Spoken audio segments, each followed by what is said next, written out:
Welcome to Mowgli current affairs classes.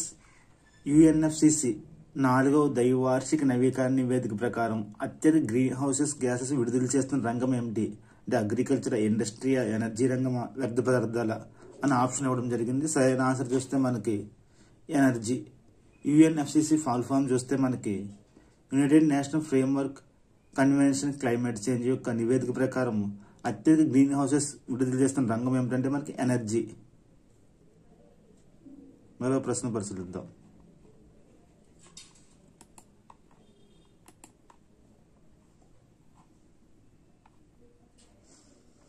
దేశంలో మొట్టమొదటిసారి తీర ప్రాంత మరియు నీటి పక్షుల గణన ఏ రాష్ట్రం నిర్వహించింది? తమిళనాడు, ఛత్తీస్గఢ్, గుజరాత్, ఉత్తరాఖండ్. సరైన ఆన్సర్ గుజరాత్. దేశంలోని మొట్టమొదటిసారిగా తీర ప్రాంత మరియు నీటి పక్షుల గణన గుజరాత్ రాష్ట్రం నిర్వహించినది.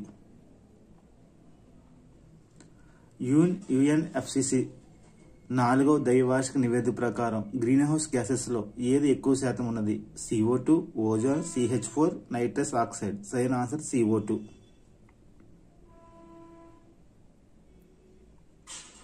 వన్యప్రాణులు మరియు అటవీ నేరాలను అరికట్టడానికి ఏ రాష్ట్ర అటవీ శాఖ గరుడాక్షి అనే FIR వ్యవస్థను ప్రారంభించినది?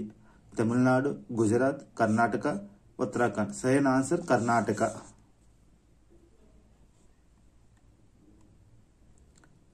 ప్రధానమంత్రి మోడీ గారు భారతదేశంలో మొట్టమొదటి గ్రీన్ హైడ్రోజన్ హబ్ను ఎక్కడ ప్రారంభించారు?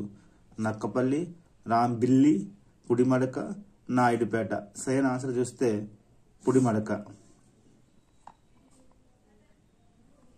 భారతదేశంలో అటవీ పర్యావరణ వ్యవస్థ సేవలను గ్రీన్ GDPకి అనుసంధించిన మొట్టమొదటి రాష్ట్రం ఏమిటి? ఛత్తీస్గఢ్, గుజరాత్, మధ్యప్రదేశ్, కేరళ. సరైన ఆన్సర్ ఛత్తీస్గఢ్.